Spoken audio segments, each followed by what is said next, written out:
34वां सर्ग।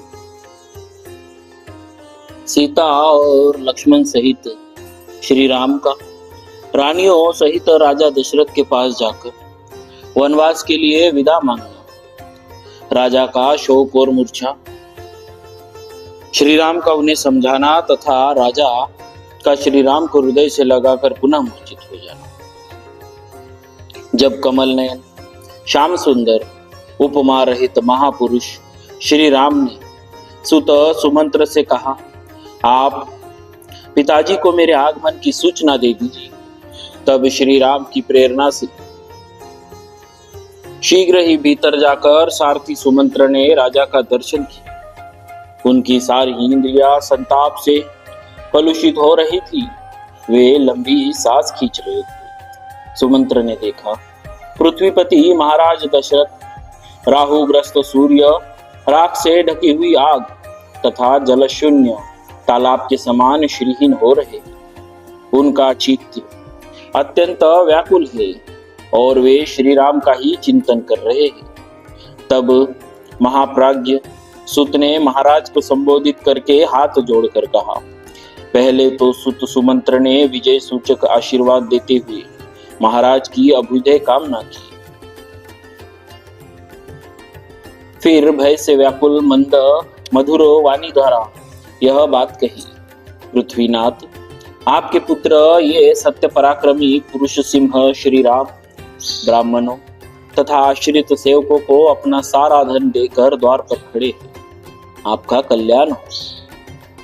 ये अपने सब सहोदरों से मिलकर उनसे विदा लेकर इस समय आपका दर्शन करना चाहते हैं।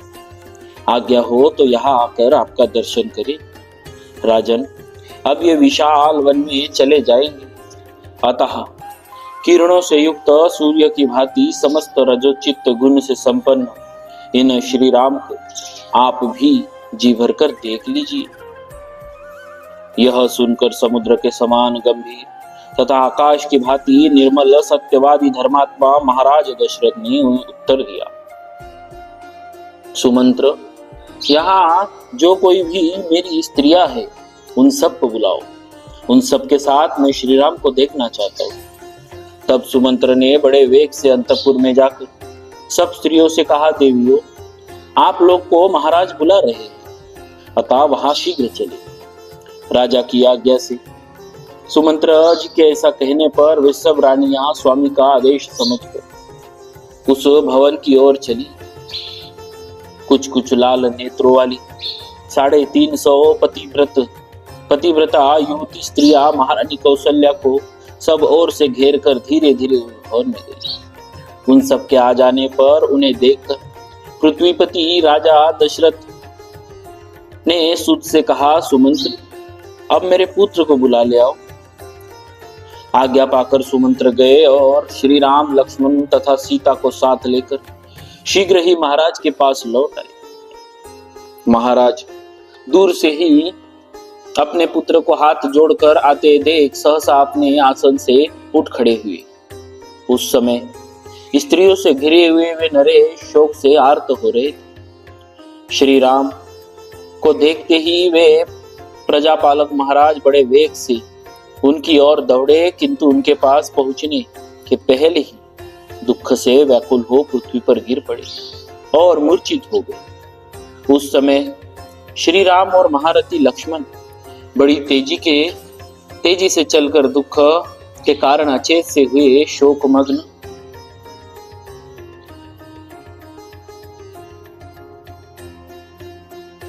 महाराज के पास जा पहुंचे। इतने में ही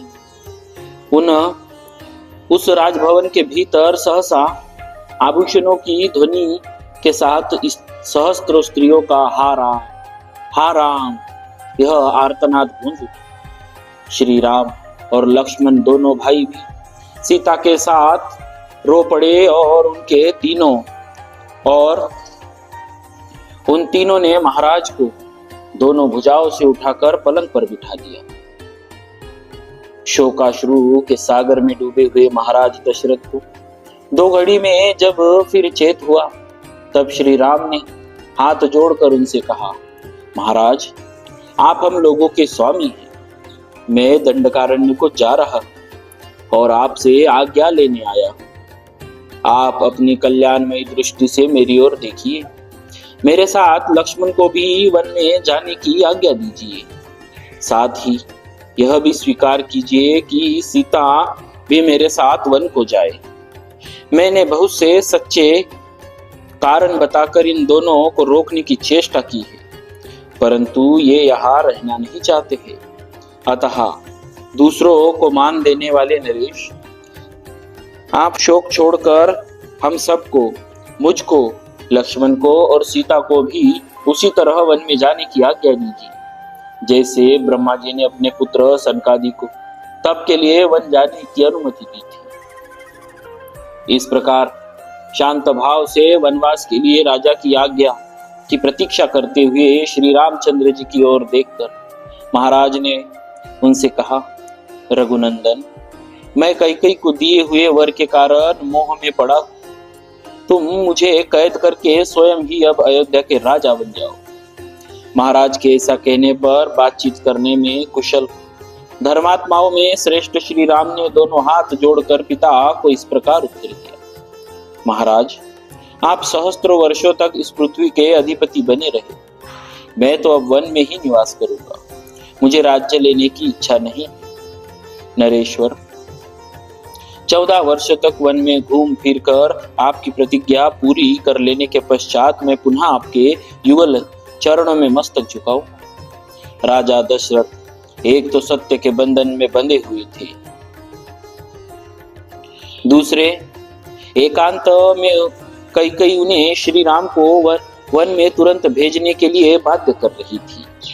इस अवस्था में वे आर्तभाव से रोते हुए वहां अपने प्रिय पुत्र श्री राम से बोले, तात, तुम कल्याण के लिए, वृद्धि के लिए और फिर लौट कर आने के लिए शांत भाव से जाओ।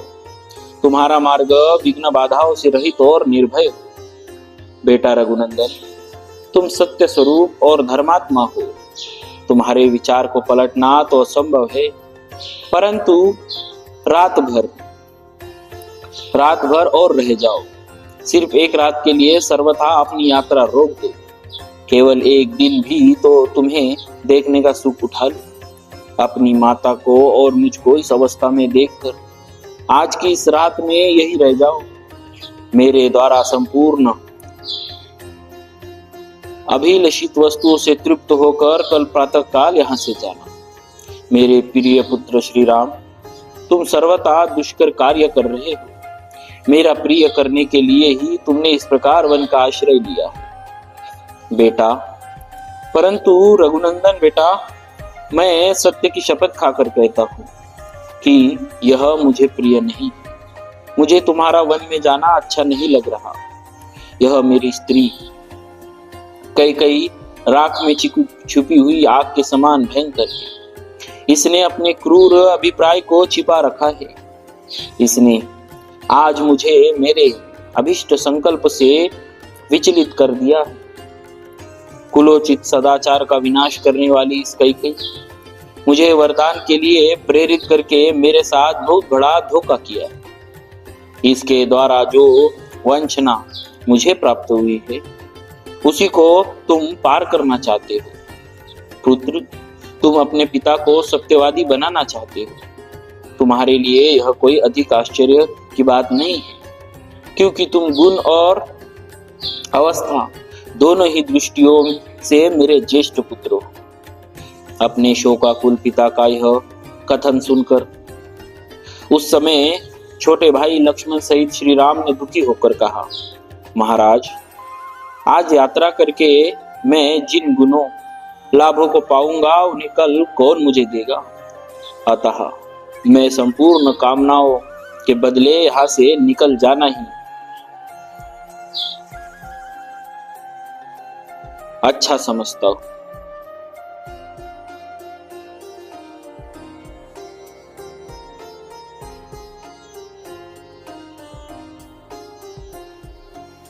राष्ट्र और यहाँ के निवासी मनुष्यों सहित धन धान्य से संपन्न यह सारी पृथ्वी मैंने छोड़ दी।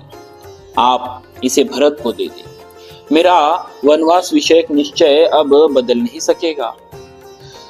वरदायक नरेश, आपने देवासुर संग्राम में कैकेयी को जो वर देने की प्रतिज्ञा की थी उसे पूर्ण रूप से दीजिए और सत्यवादी बनिए।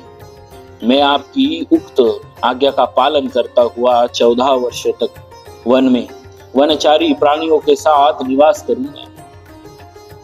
आपके मन में कोई अन्यथा विचार नहीं होना चाहिए। आप यह सारी पृथ्वी भरत को दे दीजिए। रघुनंदन, मैंने अपने मन को सुख देने के अथवा स्वजनों का प्रिय करने के उद्देश्य से राज्य लेने की इच्छा नहीं की। आपकी आज्ञा का यथावत रूप से पालन करने के लिए ही मैंने उसे ग्रहण करने की अभिलाषा की थी। आपका दुख दूर हो जाए। आप इस प्रकार आंसू न बहावे। सरिताओं का स्वामी दुर्धर्ष समुद्र क्षुब्ध नहीं होता है, आपकी मर्यादा का त्याग नहीं करता है। इसी तरह आपको भी क्षुब्ध नहीं होना चाहिए। मुझे न तो इस राज्य की, न सुख की, न पृथ्वी की, न इन संपूर्ण भोगों की, न स्वर्ग की और न जीवन की ही इच्छा है। पुरुष शिरोमणि, मेरे मन में यदि कोई इच्छा है तो यदि यही कि आप सत्यवादी बने, आपका वचन मिथ्या न हो पावे। यह बात आपके सामने सत्य और शुभ कर्मों की शपथ खाकर कहता हूँ। प्रभु, अब मैं यहाँ एक क्षण भी नहीं ठहर सकता, अतः आप इस शोक को अपने भीतर ही दबा लें।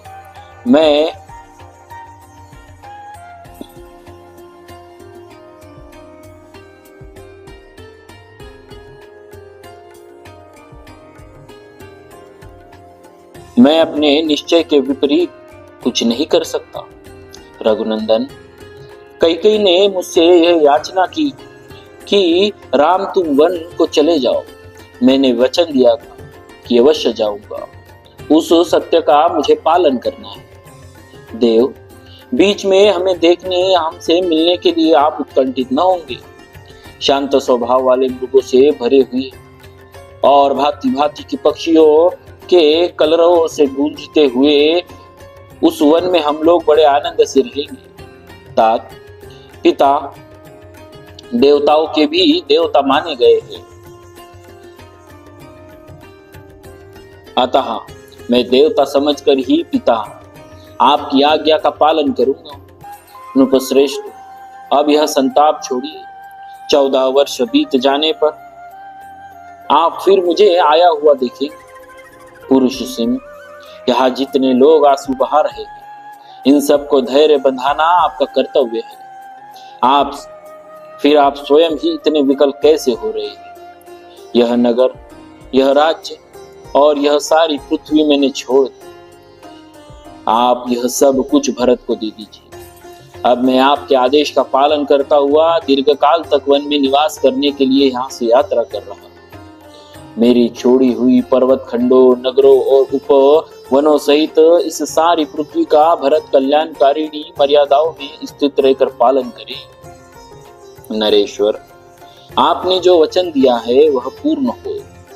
पृथ्वीनाथ, निष्पाप महाराज, सत्पुरुषों द्वारा अनुमोदित आपकी आज्ञा का पालन करने में मेरा मन जैसा लगता है वैसा बड़े बड़े भोगों में तथा अपने किसी प्रिय पदार्थ में नहीं लगता। अतः मेरे लिए आपके मन में जो दुख है वह दूर हो जाना चाहिए। निष्पाप नरेश, आज आपको मिथ्यावादी बनाकर मैं अक्षय राज्य, सब प्रकार के भोग, वस्तुओं का आधिपत्य, मिथिलेश कुमारी सीता तथा अन्य किसी अभिलषित पदार्थों को भी स्वीकार नहीं कर सकता।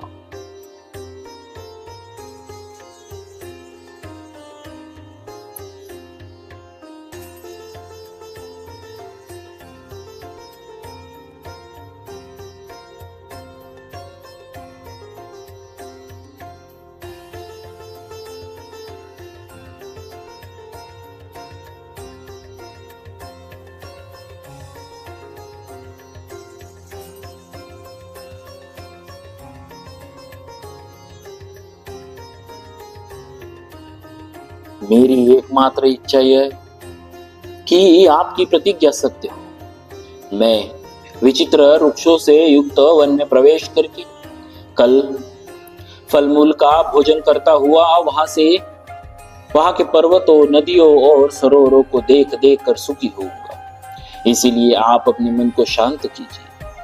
श्री राम जी के ऐसा कहने पर पुत्र विछोह के संकट में पड़े हुए राजा दशरथ जी दुख और संताप से पीड़ित हो उन्हें छाती से लगाया और फिर अचेत होकर वे पृथ्वी पर गिर पड़े। उस समय उनका सारा शरीर जड़ की भांति कुछ भी चेष्टा न कर सका। यह देख राजरानी कैकेयी को छोड़कर वहां एकत्र हुई अन्य सभी रानियां रो पड़ी। सुमंत्र भी रोते रोते मूर्छित हो गए तथा वह सब ओर से हाहाकार मच गया। इस प्रकार श्री वाल्मीकि निर्मित आर्ष रामायण आदि काव्य की अयोध्या कांड में 34वां सर्ग पूरा हुआ। बोलिए श्री सीताराम की जय। भक्तों सो भगवान